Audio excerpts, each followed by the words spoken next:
वैसे तो कहा जाता है कि भगवान ने किसी को गरीब नहीं बनाया, हर किसी को इतना जरूर दिया है कि वह अपना जीवनयापन कर सके, और अगर किसी को जरूरत से कम भी दिया है तो उसके लिए ऊपर वाला कुछ ना कुछ ऐसा इंतजाम कर देता है कि उसका जीवन चलता जाता है। हम अक्सर दूसरों के धन को देखकर अपनी अमीरी और गरीबी का अंदाजा लगाते हैं। हमारे पास 10 रुपए हैं और सामने वाले के पास 100 रुपए हैं तो हम खुद की नजरों में गरीब हो जाते हैं और दूसरा व्यक्ति अमीर है। हम यह नहीं सोचते कि 100 रुपए कमाने वाला मेहनत कितना कर रहा है, उसकी जरूरतें कैसी हैं। हम बस दूसरे के धन को देखते हैं और अपनी राय बना लेते हैं। आज की इस गौतम बुद्ध की प्रेरणादायक कहानी के जरिए आप जानेंगे कि भगवान बुद्ध के अनुसार एक अमीर और धनवान व्यक्ति कौन होता है। साथ ही आप समझेंगे कि क्यों गौतम बुद्ध हर व्यक्ति को धनवान कहते थे। गौतम बुद्ध की कहानी आपको बहुत प्रभावित करेगी और इस बुद्ध की प्रेरणादायक कहानी से मिलने वाली शिक्षा आपके बहुत काम की होगी। दोस्तों, यदि आपने अभी तक हमारे चैनल को सब्सक्राइब नहीं किया है तो इसे सब्सक्राइब करना न भूलें। नए और रोमांचक वीडियो देखने के लिए बेल आइकन को दबाएं ताकि आप सबसे पहले हमारे नए अपडेट्स की जानकारी प्राप्त कर सकें। और हाँ, अगर आपको यह वीडियो पसंद आए तो लाइक करें और हमारे साथ जुड़ने के लिए सब्सक्राइब बटन को दबाएं। एक समय की बात है, एक राजा ने गौतम बुद्ध को कुछ दिनों के लिए अपने राज्य में आने का निमंत्रण दिया। उस राजा के निमंत्रण को बुद्ध ने स्वीकार किया और वह अपने कुछ शिष्यों के साथ उस राज्य में चले गए। बुद्ध से मिलकर उस राजा ने उनसे प्रार्थना की कि वह कुछ दिन वहां रुककर उसके राज्य के लोगों की समस्याओं का समाधान करें और साथ ही उन्हें धार्मिक मार्ग पर चलने की शिक्षा दें। बुद्ध ने राजा की बात मान ली और 3 दिन के लिए उन्होंने इस राज्य में धर्म सभा करने का फैसला किया। गौतम बुद्ध की आने की खबर पूरे राज्य में फैल गई और धर्म सभा के पहले ही दिन बहुत से लोग आए।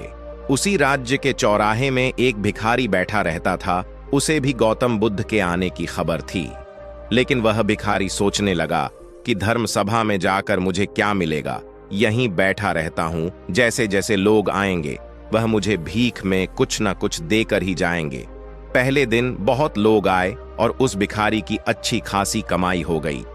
अगले दिन फिर वही सिलसिला चला। भीख मांगने के साथ साथ भिखारी ने यह भी देखा कि धर्म सभा में जाते वक्त लोग दुखी और उदास होकर जा रहे हैं और उसे कुछ देकर भी नहीं जाते। लेकिन जब वह बुद्ध से मिलकर वापस आते हैं तो काफी खुश दिखते हैं और खुशी खुशी भिक्षा देकर जाते हैं। यही सोचते सोचते दूसरा दिन भी निकल गया। तीसरे दिन बहुत कम लोग आए तो भिखारी परेशान हो गया, उसकी कमाई नहीं हुई। उसने सोचा कि बुद्ध सबकी समस्याओं का उपाय दे ही रहें, तो क्यों ना मैं भी उनके पास जाऊं और अपनी इस निर्धनता को दूर करने का उपाय पूछूं। ऐसा सोचकर वह भी धर्म सभा में चला गया, लेकिन वहां लंबी लाइन लगी थी। बड़ी मुश्किल से उसका नंबर आया। बुद्ध के पास पहुंचकर उसने प्रणाम किया और बोला, भगवान, इस गांव में सभी लोग खुश हैं और सभी धन सुविधा से संपन्न हैं, फिर मैं ही निर्धन क्यों हूं? उस भिखारी को देखकर भगवान बुद्ध बोले, तुम निर्धन इसलिए हो क्योंकि तुम हमेशा दूसरों से मांगते रहते हो, लेकिन कभी किसी को कुछ देते नहीं। तुम सोचते हो कि लोग तुम्हें भीख में बहुत पैसे देंगे, लेकिन बदले में तुम किसी को कुछ देना नहीं चाहते। यह सुनकर वह भिखारी बड़ी हैरानी से बोला, भगवान, मैं क्या लोगों को कुछ दूंगा? मेरा तो खुद का गुजारा भी भिक्षा मांगकर चलता है। मेरे पास देने को है ही क्या जो मैं लोगों को दूं? बुद्ध कुछ देर के लिए मौन हो गए और थोड़ी देर रुकने के बाद बोले, तुम बहुत मूर्ख हो।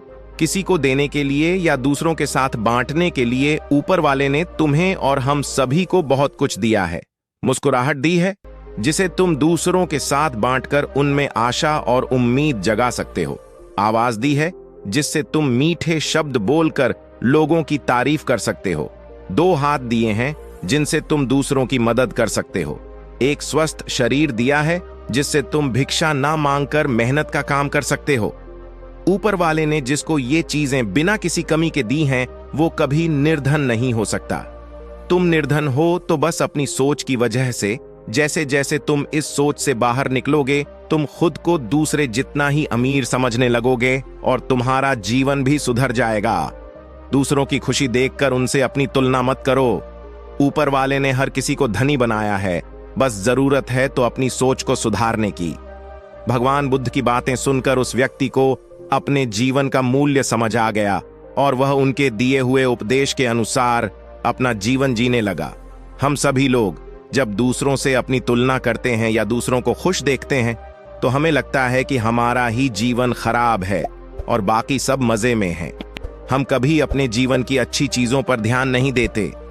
हम कभी यह नहीं सोचते कि भगवान ने हमें एक स्वस्थ शरीर दिया है जो सबसे मूल्यवान चीज है। आप भले ही कितने अमीर हों, अगर आपका शरीर काम का ना रहे तो वह पैसा भी किसी काम नहीं आता। दूसरी तरफ अगर आप गरीब भी हैं लेकिन आपका शरीर एकदम स्वास्थ्य है तो आप अपने आप में एक अमीर व्यक्ति हैं। एक स्वस्थ शरीर पैसों से कितना ज्यादा जरूरी है, कोरोना काल में हम सब ने देखा है। नमो बुद्धाय।